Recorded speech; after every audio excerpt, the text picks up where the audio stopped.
Good evening, everyone. Thank you for joining us for the Bonanza Energy Facility Informational Meeting.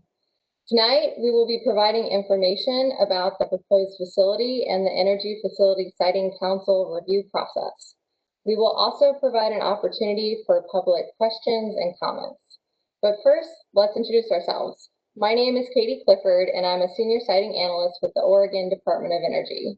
It will be my responsibility to review and process the application for this facility once we receive it, and to provide recommendations to the Energy Facility Siting Council. The Energy Facility Siting Council has jurisdiction over this proposed facility and will ultimately make the decision on whether to approve or deny the application. I am joined tonight by my colleagues Todd Cornett and Michiko Mata. Would you like to introduce yourselves? Yeah, hi.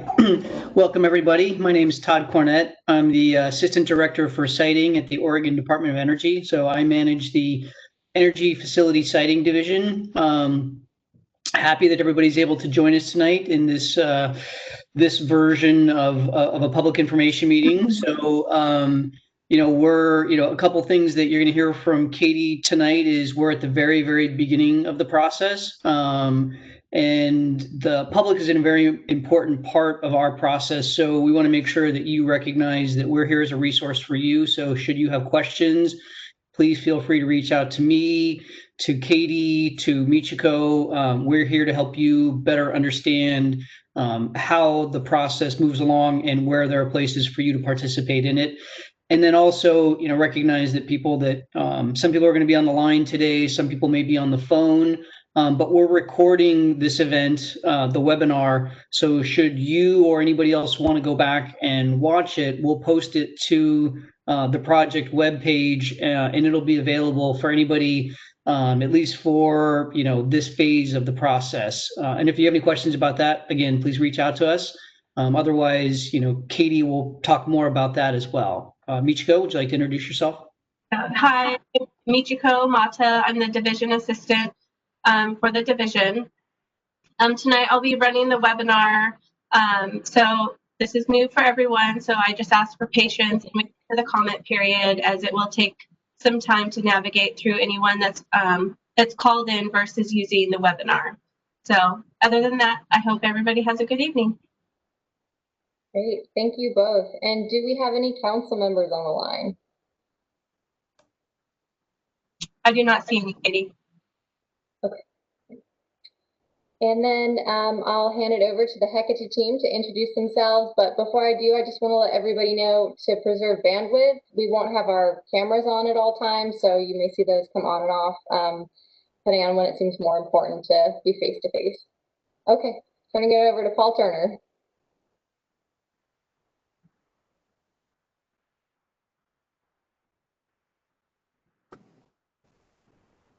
Hi, this is Paul Turner. I am the Senior Vice President of Business Development at Hecate Energy, and I will be leading the initial development of the project, which is where we're at right now. I also have on the phone, on the video, three other individuals with me, Paul Salo and Emilio Candenosa from Jacobs Engineering, and Tim McMahon from Stoll Reeves.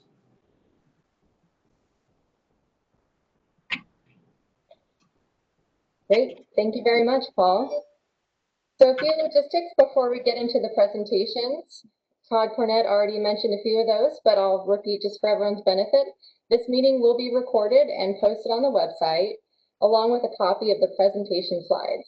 I will show the link to the project webpage later on in this presentation. It's also available in the public notice that you received. After I provide an overview of the energy facility siting process, the Hecate team will describe their proposed facility. We will then open the meeting up to questions and comments from the public. Please hold questions and comments until we get to the Q&A portion of the agenda. The Oregon Department of Energy's Siting Division has one primary objective, which is to follow its mandate established 45 years ago in the year 1975 to review large-scale energy projects for compliance with applicable standards and rules. In addition to reviewing projects seeking a permit, that's known in our process as a site certificate, we have a compliance program that oversees compliance with each site certificate, including during the pre-construction, construction, operations, and decommissioning phases. We conduct site visits at least annually and more frequently when a facility is under construction. So you'll see us throughout the life cycle of a facility. The Oregon Department of Energy Siting Division's 11 employees, of which I am one, serve as staff to the Energy Facility Siting Council, which I will also refer to as the Council or FSEC. The Council consists of 7 members serving in a volunteer capacity. Council members are appointed by the governor and approved by the Senate and represent diverse professional backgrounds from across the state. While ODO siting staff make recommendations to FSEC, FSEC itself is the final decision-making authority for energy facilities under its jurisdiction, including the proposed Bonanza energy facility.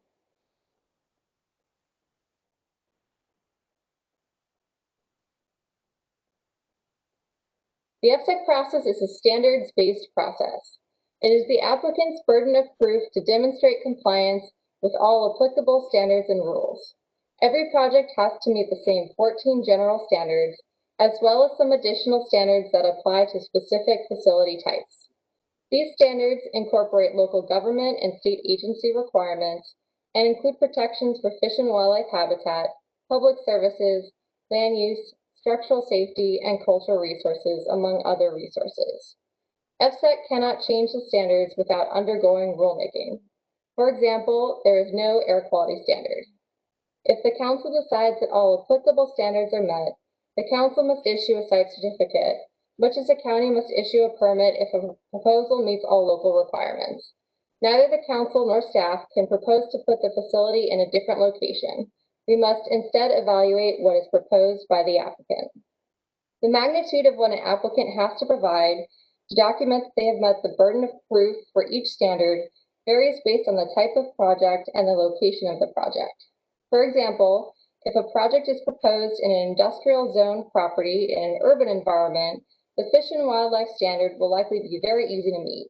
However, if a project is proposed in an undisturbed natural area, the amount of on-the-ground survey work may be substantial and there will likely be mitigation requirements. And I'm going to step back just one second to the previous slide here. There's a little bit more I wanted to provide on background to better explain that this is a consolidated review process between state and local governments. What this means is that a developer can obtain most of the major state approvals and the local land use approval through the FSEC process if the council issues an approval, and that's what we call a site certificate again, for the facility. The intent is to eliminate the duplication and sometimes conflict between different permitting timelines, decisions, and appeal paths. While this provides more certainty for a developer in the sense that their major permits will all either be approved or all denied, this provides the public one regulatory process to track. Because this is a consolidated review process, public participation, as well as participation from what we call our reviewing agencies, which are state agencies, local governments, and tribal governments, is even more important. In a few minutes, I will discuss how you can get involved. You've heard me use the word siting several times now. That's S-I-T-I-N-G. Siting refers to reviewing a proposed facility against a number of predetermined requirements known as standards, which I discussed a moment ago. And those are based on site-specific locational issues that may be affected by a given facility.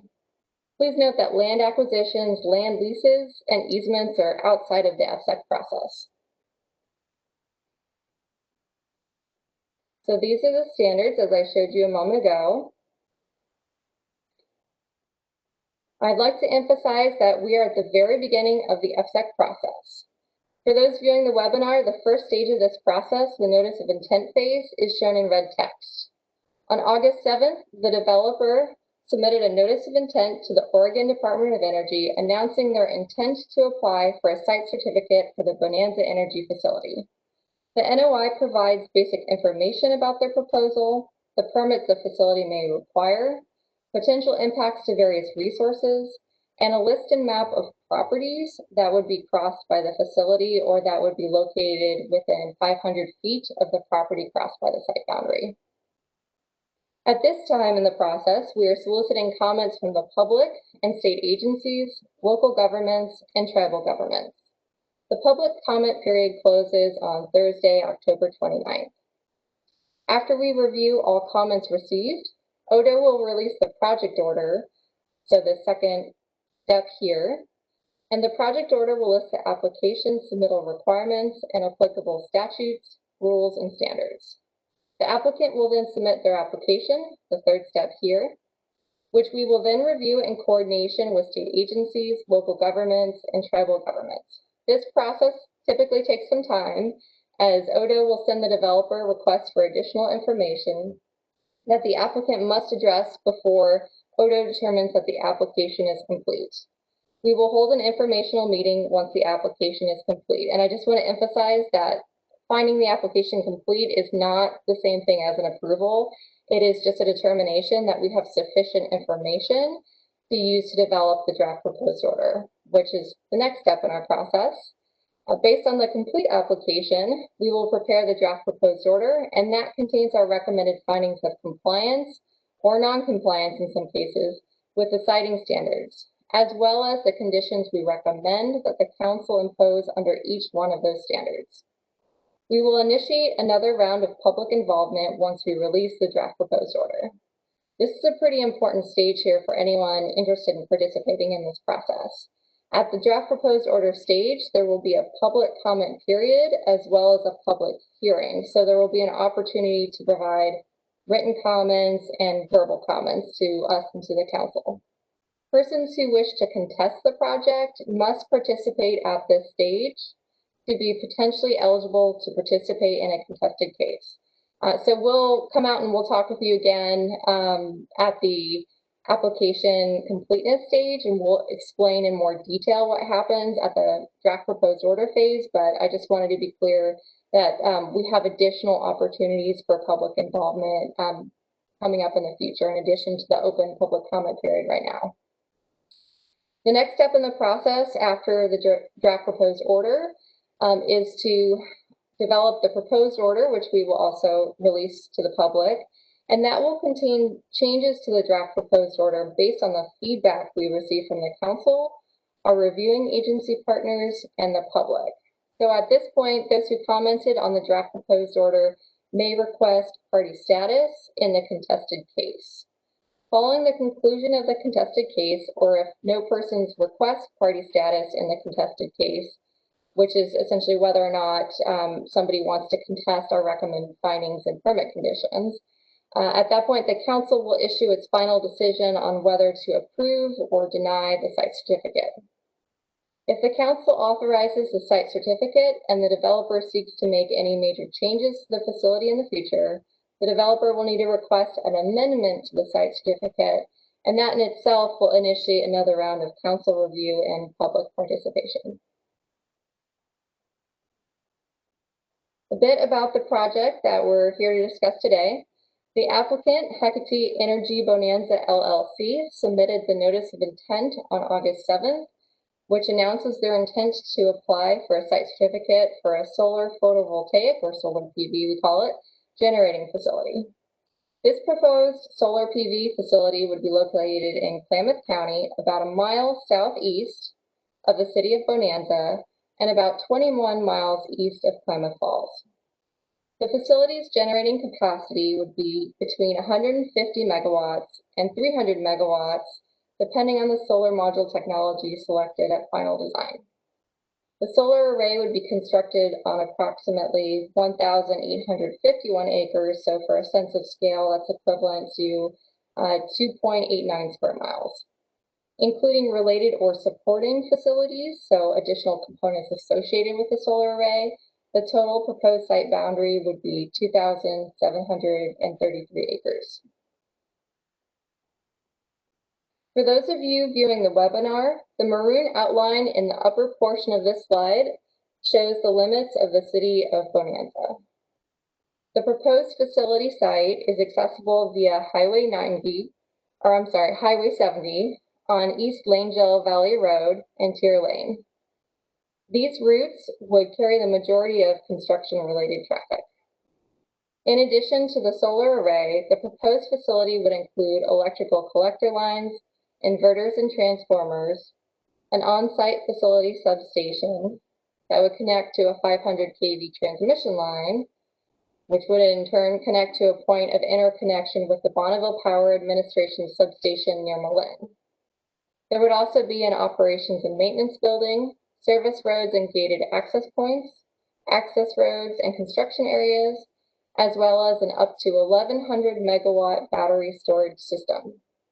The applicant will provide additional detail on the proposed facility during their presentation.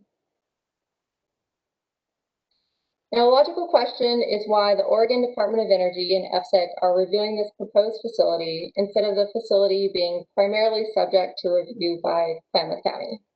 Large energy facilities as defined in statute, and that's at Oregon Revised Statutes 469-300, shown on this slide, are subject to EFSEC's jurisdiction. In this case, the proposed solar PV facility is subject to EFSEC's jurisdiction because it would use more than 1,920 acres of land.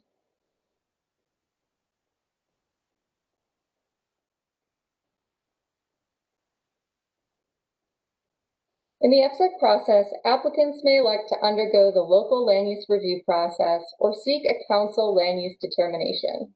In this case, the applicant has requested that the council make the land use determination. However, in recognition that Klamath County is the expert in its own land use code and ordinances, the council has appointed the Klamath County Board of Commissioners as the special advisory group for this project. The department has requested that Klamath County provide a list of the local applicable substantive criteria. The facility will be evaluated against these local criteria as well as any directly applicable state statutes and administrative rules.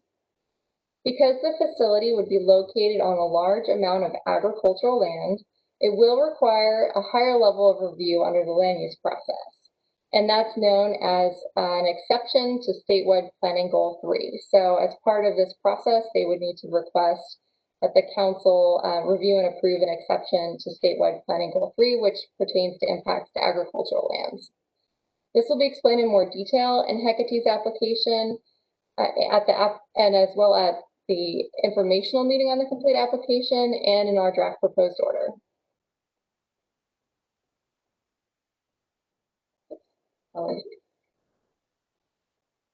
You'll hear a term throughout our process called reviewing agency. Reviewing agencies are those state agencies, local governments, tribal governments, and in some cases, federal agencies that we at Oregon Department of Energy seek input from during our review of the proposed facility.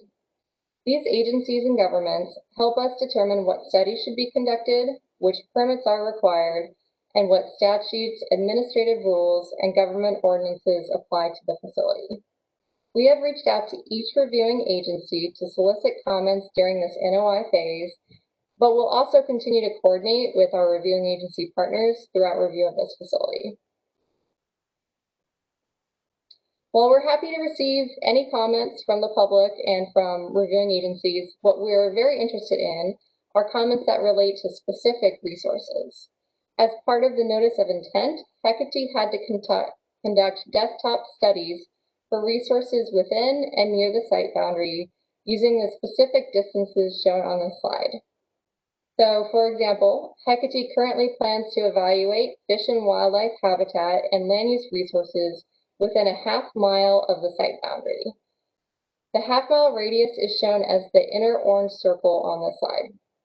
The yellow circle shows a 5-mile study area for threatened and endangered species and recreational opportunities. The blue circle shows a 10-mile radius from the site boundary for scenic resources and public services. And finally, that outer green circle shows that Hecate would evaluate impacts to protected areas within 20 miles of the proposed facility. Based on what we hear from you and from reviewing agencies, these study area distances may stay the same, they may be increased, or they may decrease. The study areas themselves determine how far out from the proposed facility the applicant must evaluate potential impacts to those resources. An evaluation of impacts to some of these resources could involve significant on-site survey work, such as field surveys to evaluate impacts to fish and wildlife habitat and threatened and endangered species. I'm going to go through a list of some resources you can look at to obtain additional information, and of course, I'm always here as a resource. To view the Bonanza Energy Facility location on an interactive map, we have our GIS portal that's available on our FSEC Facilities web map. This link is shown at the bottom of the slide. The project webpage link was provided in the public notice, and so you'll also have access through that link to some of these resources I'm talking about now, even if you can't view the webinar. The webpage contains a copy of these presentation slides and a copy of the notice of intent. This page will be updated as we receive additional documents, such as when we receive the developer's application, when we post our draft proposed order, and when we announce future meetings. So recommend keeping up to date on this. We've created a lot of information that we hope will be helpful. This is a new process for a lot of folks. We haven't been in Klamath County for a while now on an FSEC project, so this may be unfamiliar process to a lot of people. And understanding that, we do have a lot of resources available on our website. We have a public guide and a series of handouts that explain how the FSEC process works and how to participate in our process. To be automatically notified of updates on this project or any other FSEC projects, you can sign up for our Click Dimensions email notices. This slide provides the link to do so, but that link is also available on our website or in the public notice, so you can find it that way, or you can contact me if you have any trouble finding that. And again, property owners will be notified in the future of anything related to this project. Tonight, the public has the opportunity to provide verbal comments on the proposed facility. You also have the opportunity to submit written comments through the end of the day on Thursday, October 29th. These comments are made part of the record and will be made available to the applicant. This slide shows my contact information. For those listening over the phone, my phone number is 503-302-0267. That's 503-302-0267. Feel free to contact me with any questions that you may have throughout this process. As a reminder, these slides and a recording of this webinar will be available on the project page. At this time, I will turn the presentation over to the Hecate team so that they can discuss their proposed facility.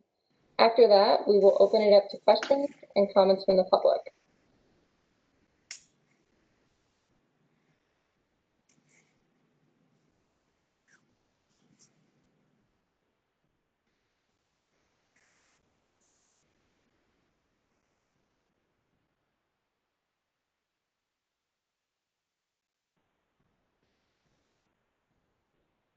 Okay, this is Paul Turner.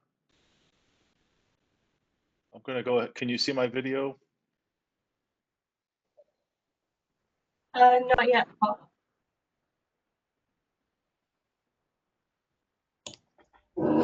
Yeah, Paul, this is Todd. I can see your video. Oh. Okay. Well, I'm going to go ahead and get started then. Again, my name is Paul Turner. I'm the Senior Vice President of Business Development for Hecate Energy, and I will be managing the process, the permitting process with FSEC for this project. Hecate, it's hard to pronounce sometimes for some folks, but it's Hecate. Go ahead, Emilio. So Hecate is what is referred to as an independent power producer. We developed solar, wind, battery storage, and natural gas projects in our past. We are headquartered in Chicago. We have offices in LA, Columbus, Ohio, and Darien, Connecticut, but the bulk of our people are based in Chicago. So we are a developer and owner of these different types of technologies that I mentioned before. Some of our early projects were very small, going back to 2012 when we started, and we have a number of projects in various stages of development in the pipeline, as they say. We've signed 1.6 gigawatts or 1,600 megawatts of power purchase agreements in the United States. We're in power purchase agreement negotiations with customers for electricity from a number of our solar projects totaling 1,000 megawatts or 1 gigawatt. And we have a significant development pipeline of projects across the United States. Emilio? What you see here on the screen is a map showing all the different locations where we have projects under various stages of development for both the solar and our battery technology. So the dots represent the timeline of expected online dates for these projects. So as you can see, we're very active in Texas, California, New York, with a smattering of projects across the Midwest and some in the Rocky Mountain area. Emilio? So what you see here is one of our first large-scale projects that we developed back in 2013-14. This is in the Mojave Desert of California. It totals 162 megawatts across 3 different contracts. The electricity is sold about 100 miles to a customer about 100 miles away called the Los Angeles Department of Water and Power. I want to point out that this is in the desert. This is not reflective of how the project would look in Klamath County. This is just reflective of the solar panels, how they lay out, and you can see the trays of solar panels. The white buildings or structures in between are the inverters that convert the DC power that's generated by the solar panels to AC power. And so that's approximately the size of the smaller end of the range of the project that we are proposing in Klamath County. Emilio? I'm going to turn it over to Paul Salo, who's going to help go through and explain some of the permitting and environmental due diligence for the project. Yeah, good evening, everybody. This is Paul Salo. I'm a project manager, senior project manager with Jacobs Engineering in Oregon. We are assisting Hecate with permitting the proposed project. Just wanted to show you some of the objectives Hecate has when they undertake projects. This slide shows some of the key environmental stakeholder engagement and permitting steps Hecate takes really from project onset. They implemented these successfully on the Beacon project that Paul just showed in the Mojave. And we've started to implement these same due diligence measures on this Bonanza project. Excuse me.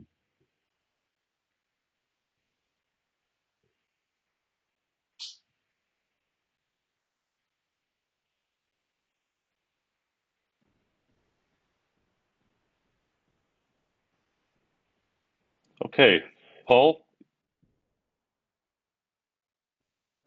Emilio, let's go to the next slide.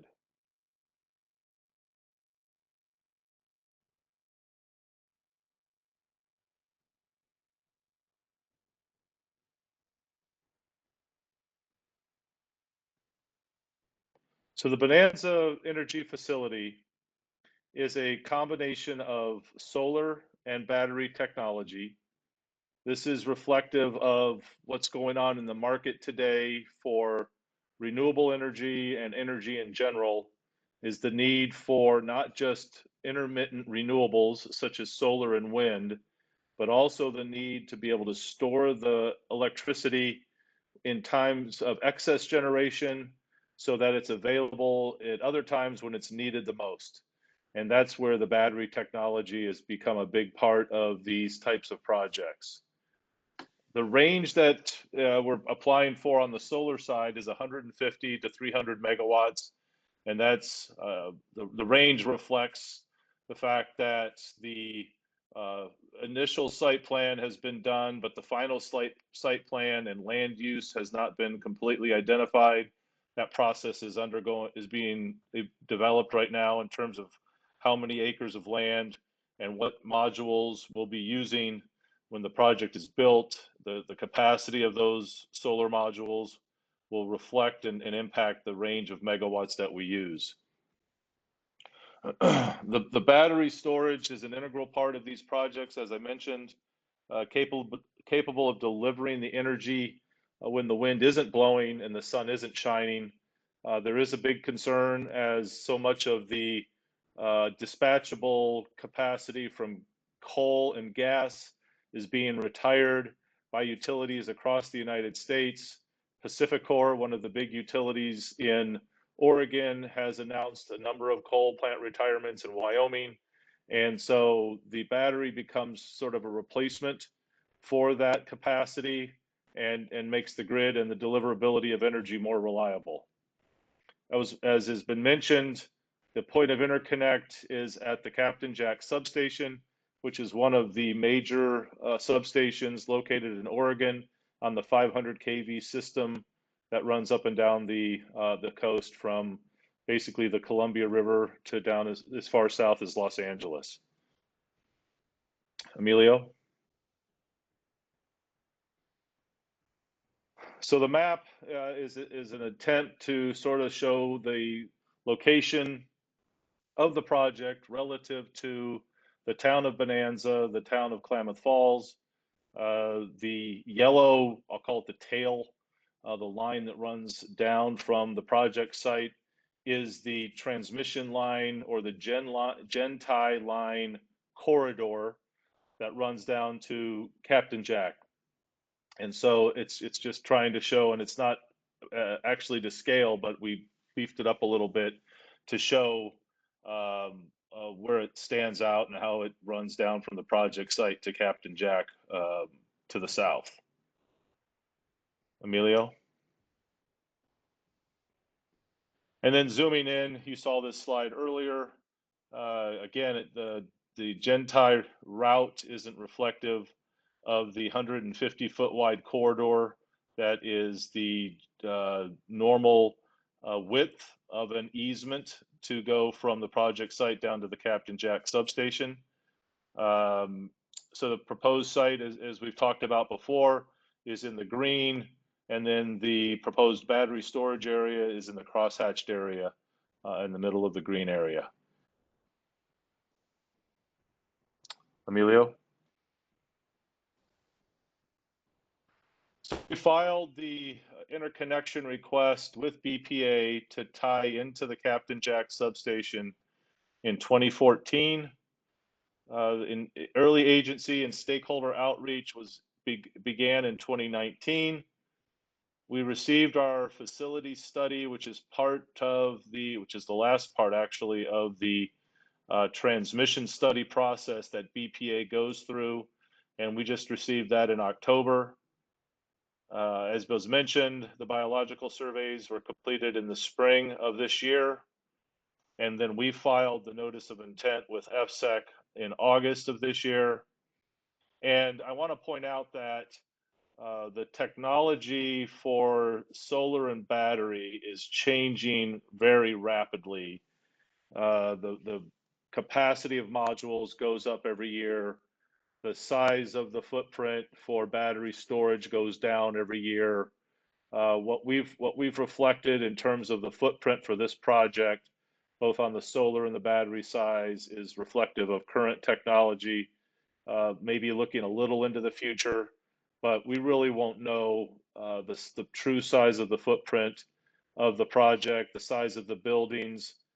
We had to put something in that was reflective and accurate and could be checked and deemed accurate in our application, and so that's what we did. But I just have to say that the technology is just amazingly progressive right now in terms of the changes that are going on and improvements. And so while we will certainly put in the application what is current, things are changing quickly, and like I said, footprints are getting smaller and less impactful every year. Emilio? And so this is our anticipated development schedule going forward. As we mentioned, we filed the NOI in August. And so the remaining steps associated with the FSEC process are laid out there with quite a bit of activity happening next year and through 2021 and 2022. If we are successful and receive a approval from FSEC in the project, the target start of construction would be the second quarter of 2023. And the online date, energization date for the project would be the fourth quarter of 2024. So the next steps that we have to move forward with on this project, following the FSEC guidelines and the requirements, is to continue on the site investigations and surveys. What's been mentioned by Katie, the stakeholder engagement, agency outreach, and then, as I've touched on before, the continued design development of the technology for the project. Emilio? Thank you.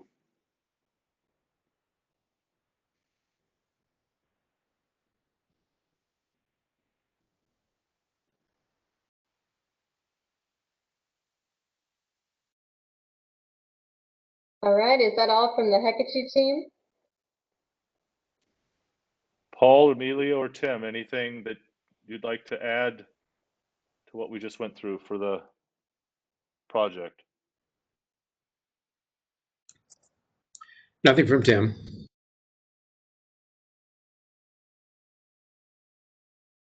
Yeah, I was just going to add, this is Paul Salo again. One of the slides mentioned that we've completed some biological surveys. I just wanted to provide a little more detail there. What's been completed to date is a general wildlife and habitat survey, mapping habitats where we had right of entry to survey. So mapping habitats, generally assessing wildlife. And then we also did a rare plants and weed survey, again, where we have right of entry within the site boundary.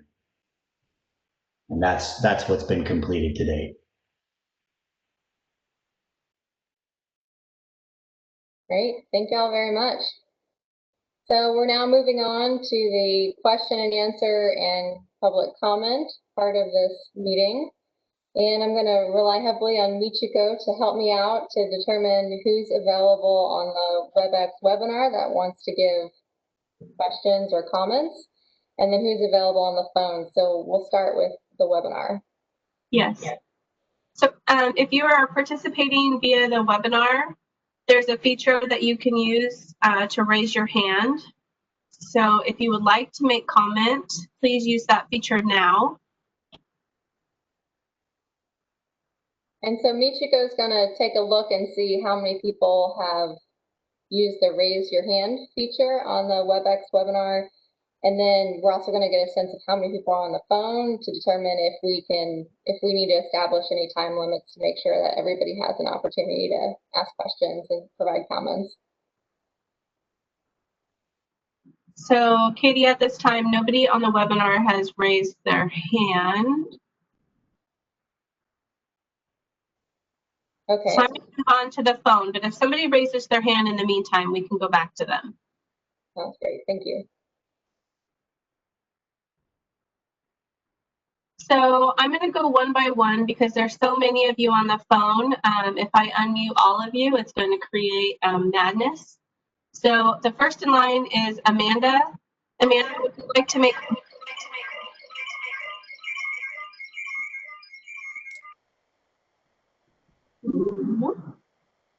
Okay. The next one I have. Bear with me, I can't see the phone number. Here we go.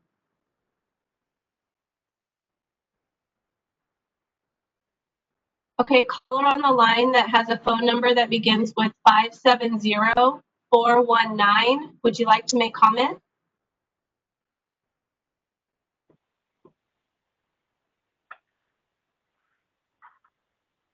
Me. Yes, would you like to make comment?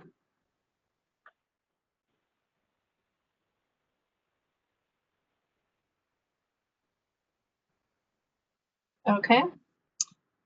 The next person, the phone number begins with 907-799. Would you like to make comment? Yes. Please state your name for the record. And what I'm doing, my partner Gregory Ashback has questions for you. Great, thank you. I'll answer what I can, and if it's something that pertains more to the facility design rather than process, I'll kick that over to Hecate. But please go ahead with your question.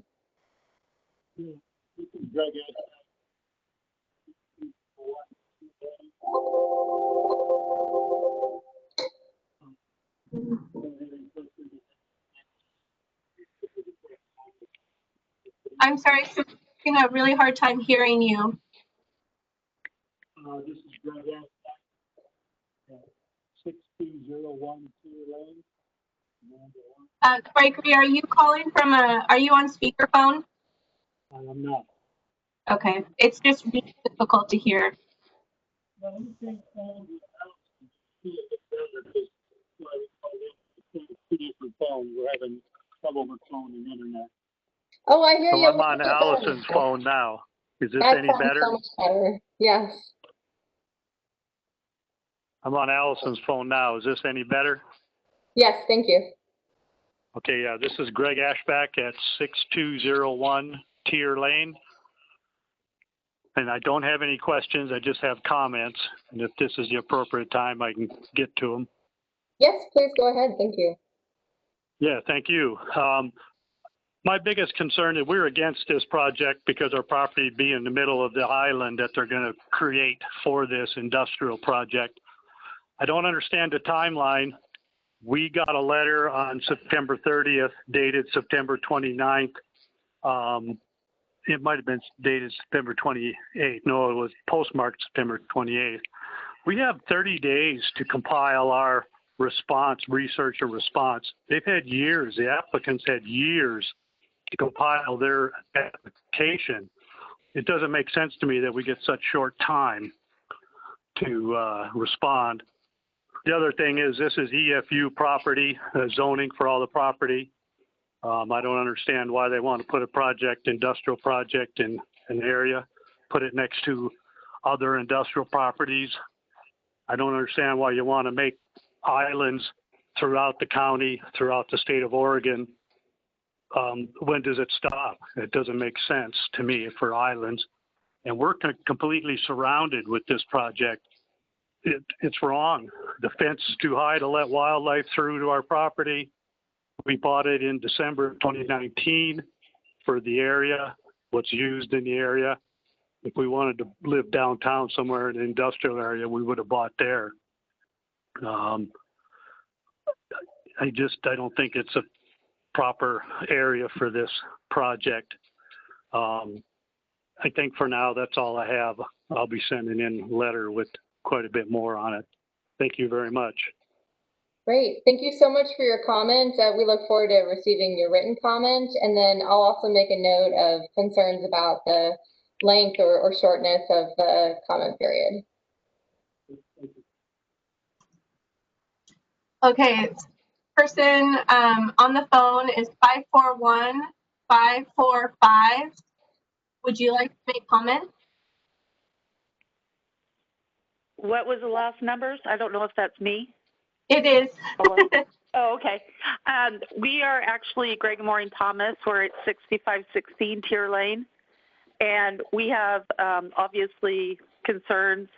I don't understand how they can take prime ag ground and turn it into an industrial park. We live in rural Klamath County. We're cattle producers. The land out here is maintained to produce cattle and hay. The ranch you're wanting to take over to do this project is insane. I don't know where to turn to understand how it can be turned in from ag land to an industrial park. And how do you propose to do that? That's thank you for your comment. I think this could be a good opportunity if Hecate would like to speak to why they're looking at this particular location. Hi, this is Paul Turner. So the Hi. location that we chose, some of you may or may not know, was originally part of a project that was not built, did not move forward about 15 years ago. And was that the hydro plant that you're talking about? No, ma'am. It was called the Cobb Energy Facility. Okay. And so that was a different project. It received its permit from FSEC. It was a different technology. It was going to be based on natural gas, and it was the wrong time for the market, primarily because of the collapse of the California energy market in 2001. But we did successfully permit the project, and so we felt that it was a good location back then. It's a good location based on our analysis. And then On primarily, what? Sitting in an office in Chicago, you can tell me that our ag land out here is better as an industrial park? How do you figure that? So that's based on our analysis of the location and access to the markets. The interconnect to the Captain Jack substation gives us access to the energy markets up and down the West Coast. And so those So where is that power sold to? So we're here in Lanzo Valley in an ag industry based land. Where is that energy going to be sold to? LA? It'll be sold up and down the West Coast. We haven't determined to whom the energy will be sold, but it would be sold in Washington, Oregon, and possibly California. What about the wildlife? This is a high deer wintering area. I mean, what impact is that going to have on the wildlife here? Well, that's part of the studies that we have to go through. So I don't have an answer to that right now, but that is part of the analysis and studies that we have to go through. Anything else? I mean, what about like our domestic wells? I mean, what impact is that going to have on our, we're across the road from this proposed monstrous, awful, I can't even tell you how awful. What is that going to, how is that going to impact like our groundwater? And I just want to step in and just make sure that we also give everybody a chance to ask questions and comments. So we'll go ahead and answer this, and then we should move on to the next person. And then we'll circle back if we have additional time. Thank you. Thank you. So Paul, do you want to answer the question about the domestic wells? So at this point, there's not expected to be any impact on any groundwater. We're not using water for the project. But again, all of these types of questions will be part of the analysis that is part of the FSEC study process.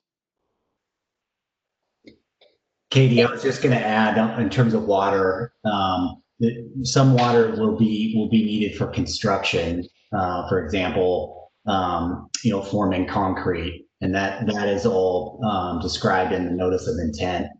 Once the project is in operation, it requires very little water.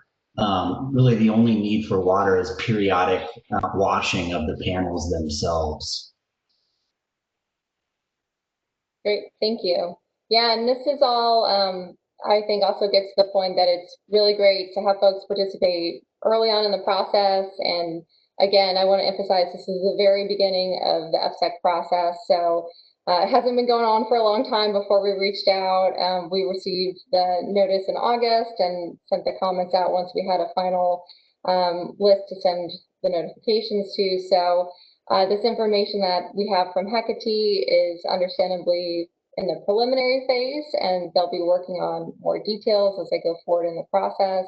And then we'll also have more information with which to do the analysis. So do we have the next person, Michiko? for comment or question? Yeah. So the next person, the phone number would begin with 541-219. You have comment at this time? This is Larry Holzgang. I'm the Regional Development Officer for Business Oregon. I do not have a question or a comment. I was just wanting to track the project. Thank you. Okay, thanks. Great, thanks for participating. Okay, the next person is 541-892. Do you have a comment at this time? What's the last 4 digits of the number? 892. That would be you, sir. Okay, yeah, I was just, has everybody involved been out to the project area and seen where it's going to be built? I have not had the opportunity yet due to the pandemic. I do have some photos from the area, but I'm looking forward to getting out on site as soon as we possibly can, safety permitting. I'll let the Hecate team answer that now. Yeah, this is Paul Turner. I have been to that location many times. Yeah, well, this has the, just wanted to add that the permitting team from Jacobs has spent significant time in the area as well. And you have been to the area? Yes, that's correct. Okay. The Mojave Desert compared to East-West Angel Valley is a huge difference. I mean, you guys are going to destroy a great piece of what God's created. I mean, it doesn't make sense to put that project there. Is there anywhere else you could put that project that makes sense besides East Angel Valley? I mean, I grew up there. That's a great, that valley's been untouched for hundreds of years. And then you guys want to come in and put a project like that in there. I don't understand why right there. And sir, if you could, for the record, could you state your name and address? Mike Armentrout. Address is P.O. Box 295, Bonanza, Oregon. Great. Thank you for your comments. I know the Hecate team spoke a moment ago about why they were interested in the site. I don't know if there's anything else Hecate wants to say right now, or if you want to speak to that more in your application, then we'll move to the next commenter. Okay. Thank you so much for your comment. So Michiko, who is next? Okay, the next phone number is 541-882. Would you like to make a comment?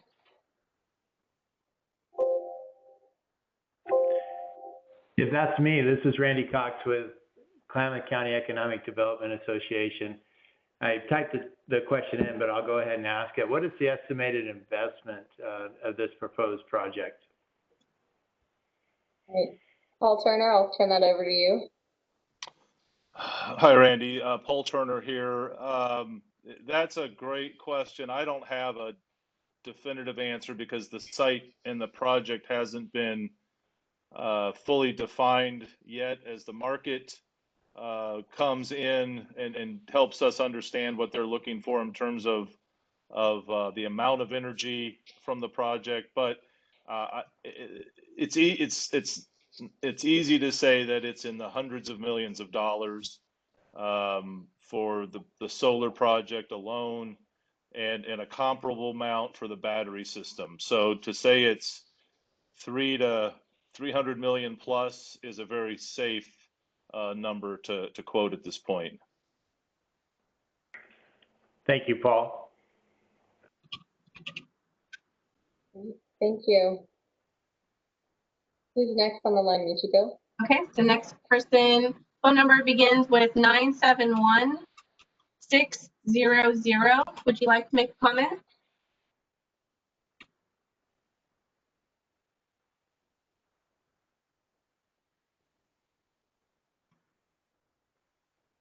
Okay. The next person, the phone number would be 541-331. Would you like to make comment?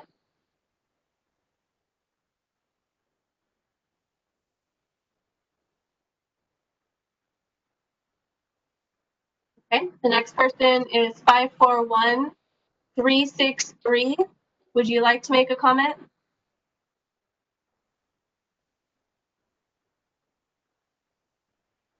Okay. The next person is 541274. Would you like to make comment? Yes. Okay, please state your name and address for the record. Clayton Connor, 6919 Tier Lane. Thank you. Go ahead with your questions or comments. My first question is for Paul Turner, and that is, would you want this in your backyard?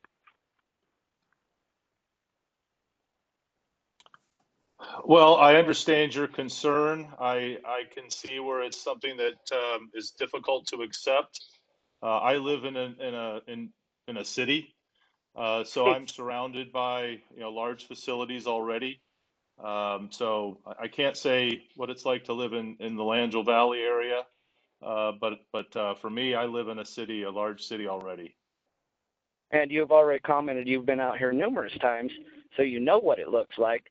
Would you like that to be changed by having that industrial there again, if that was your backyard? Well, I guess I'd have to understand all the benefits and costs. There'll be significant benefits that are brought to Klamath County from this project. The amount of increased tax revenue, the value and the benefit to the schools, to the county. So it depends. What are on where those benefits actually? What exactly are the numbers there? Do you have that? No, sir. I don't have all the numbers figured out yet. So you don't have numbers. You're just telling us that it would be a great benefit. Okay. Now, question number 2. With these battery storage, the leakage of them into the groundwater, which we have several springs and aquifers here which feed into the agricultural land, what would that do if one of those batteries did happen to leak into the groundwater? Sir, I don't have an answer to that question. Okay, another no answer. Let's see. And how about the Indian artifacts on that piece of property? Have you guys did that yet? That will be part of the analysis. Will be cultural resource studies. Good. Then I have another one for you. The material that goes into a solar panel, does that come from mining in the ground? Well, it's based on silicon, so sand. Which you would mine that from the ground, correct? From which ground, sir? From ground anywhere. I mean, this is supposed to be a green project, but it seems like the footprint is larger than just where you're putting it. You would have to get the silica from somewhere, which would mean you'd have to mine from somewhere else, which would also be disrupting land. Am I incorrect? Everything that's built comes from the ground. Okay, thank you. Let's see. What was my other? You already stated that, energy or your technology is just growing every day. So what happens when these batteries are no longer up to the technology? Then what do you do when you dispose those? Is that also not a bigger carbon footprint you are putting on the ground?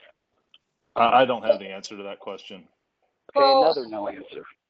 Mr. Connor, I can hopefully provide a little bit of helpful information. Unfortunately, I don't know if it'll provide all the information that you're looking for here, but we do in the Energy Facility Siting Council process have a standard related to decommissioning sites.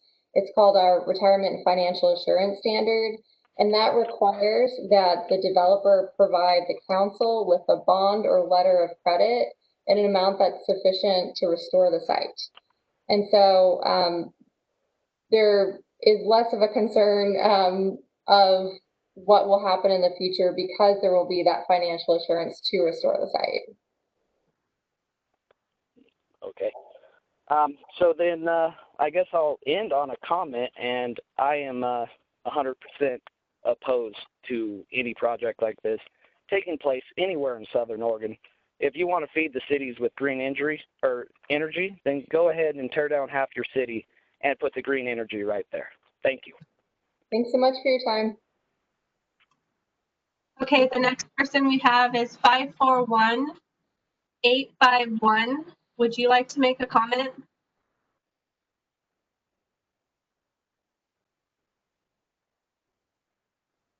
Okay. The next person we have is 54189. Would you like to make a comment?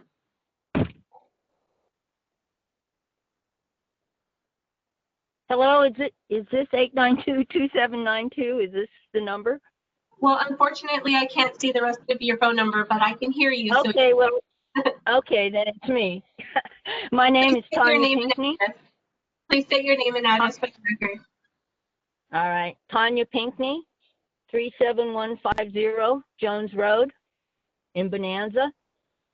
So my property would be right across the street from this proposed facility that I am definitely opposed from. I've lived out here for 42 years and it's zoned agriculture.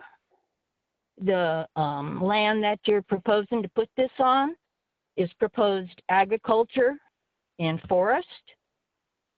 And I see no reason whatsoever to build something like this in our beautiful Lanville Valley. If Mr. Turner's been here, he's probably been to the substation, which is up on Bryant, south of here. I really don't want this anywhere, but definitely not in ag land. And if you go up Bryant, there's government land all up there that's not agriculture land. And this facility could be put somewhere like that, out of sight, instead of in Lanville Valley. It's a gateway up to Gerber Reservoir. It's farming land. There's been generations of people that raise their family that way, that are agriculture people. We grow hay, we raise cattle, we have horses. It's a lifestyle. People that come in and ruin this kind of property just don't get it. I'll quit there, but I just want you to know how opposed I am to have this for actually being a neighbor, but for anyone, even if I didn't live there, it's just wrong. This can be put somewhere else, and I know it's all about money. Thank you for calling in for your comment. You're welcome. Okay, the last person we have on the phone also has a 541-892 number. Would you like to make a comment? Yes, this is Allison Parsons, 6201 Tier Lane. Great, thank you. Can you hear me? Yes, we can, thank you. Okay. Again, I'm partner with Gregory, who spoke earlier. I am totally against any of this. Managed to spend 3 years looking for property. Wanted one where I can see natural habitat, wildlife, be totally away from buildings and structures that are commercial. And now where we're located for this planned project, we're going to be totally encompassed with solar panels and structures. And I'm not at all happy. When we bought this property, it was zoned as EFUCG, so exclusive farm use, cropland and grazing. So I have no idea where this whole project fits into that. And then, of course, I feel very sorry for all the neighbors here that have been established here for years and years, like they said, with livestock, farming, hay, and I don't see how this project is going to be prudent to be in place at all. And then we have a concern with our well here, and it shows on the map that there's a water tank further down in the valley, and they're going to pull water out of that. And like you said, for the construction usage. What happens then if we can't even get water coming into our well and up to our home? And then after having made my comments, I do have one question. you'd said that the council will make a decision. Now, is this the entire council have to agree completely on one side, or can it be, with there being 7 members on the council, being 3 against 4? So thank you for your question, and Todd, I'll turn that over to you. Sure. Just for those on the record, for those listening to this, Todd Cornett, Assistant Director for Siting at the Oregon Department of Energy. It's a good question. So the way it's written in Oregon revised statutes is there has to be 4 affirmative votes to issue a site certificate and effectively approve a facility. So it does not have to be all of the council members, but it has to be a majority of the council members who vote affirmatively. Hopefully that answers your question. It does answer it, but I don't like the answer. I think the whole entire committee should all be totally one way and not the other, split or divided. Because if they are divided, then that means that they're not totally behind the project. So I thank you very much that I've been able to say something, but I am totally against this project. Well, thank you very much for being a part of this meeting and providing your comments and questions.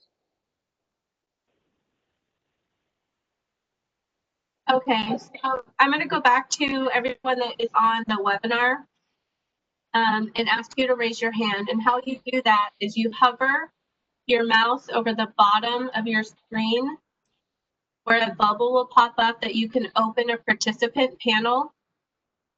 Once you open that participant panel, there's an option on the bottom right to raise your hand.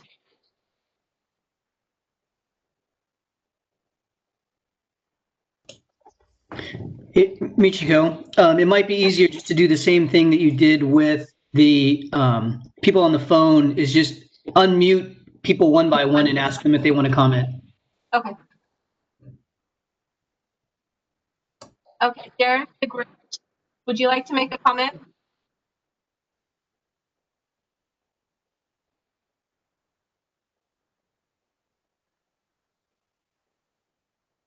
Josh Bloom, would you like to make a comment? No, not at this time. Thank you. Kay Wood, would you like to make a comment? No, thank you. Thank you. Ken Nichols, would you like to make a comment? No. Thank you. Larry Halsgang, would you like to make a comment? No, I was also on the phone. Okay, thank you. Randy Cox, would you like to make a comment? I think he was also on the phone. Oh, okay. Next would be Tom Collum. Would you like to make a comment? Don't have anything at this time. I work for the Oregon Department of Fish and Wildlife. We obviously have some concerns, and we'll be submitting comments on the notice of intent. Thank you, Tom. Thank you. Yes, and if you have any questions, of course, please reach out to me in the meantime. So that's everybody at this time, Katie. Okay. Great. Well, so, Katie, can we go back to the process slide? I just want to reiterate kind of, one point for people before we leave or before you kind of make your closing remarks. Absolutely.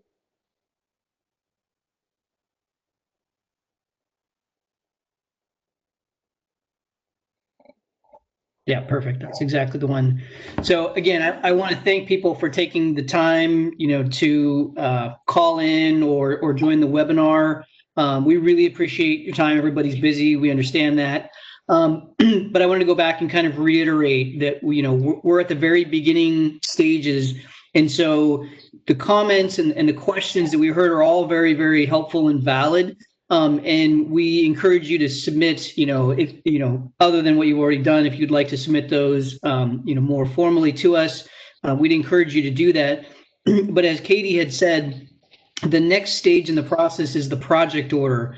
And that's really just a laundry list of the specific standards that the applicant has to submit as part of their application. So we're not in the position of deciding whether this is a good project, a bad project, or it meets the standards or doesn't meet the standards.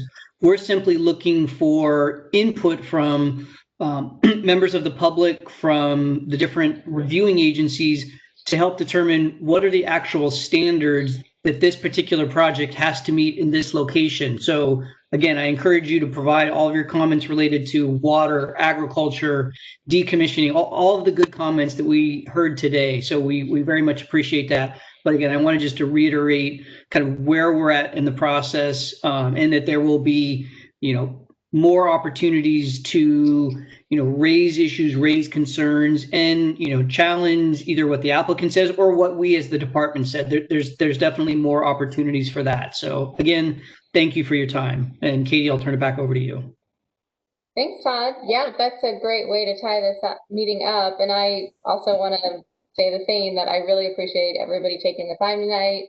As Todd mentioned, everybody's busy, and it's really good to hear people's questions and comments so early on in the process. And then we will, of course, be having additional public comment periods, and we will be sending out additional information to those who are on our mailing list. So if you're a property owner with property within 500 feet of the property that would be crossed by the site boundary, you will automatically receive notices in the mail. If you don't fall under that category, but you're interested in being updated on the project, we do have, as I indicated on one of the slides, a way to sign up to receive those email notices. If you have any trouble finding that link to sign up, feel free to reach out to me, and I'll just pull up my contact information again here, so everybody has that. But certainly, even if you just put into your web browser Bonanza Energy Facility Oregon, it will come up with our project page, and that has my contact information. That also has a way to contact Paul Turner at Hecate. And so if you have any questions in the meantime, please let us know. But we strongly encourage you to comment if you're interested in this facility by Thursday, October 29th. With that, thanks everyone for your time, and have a good night.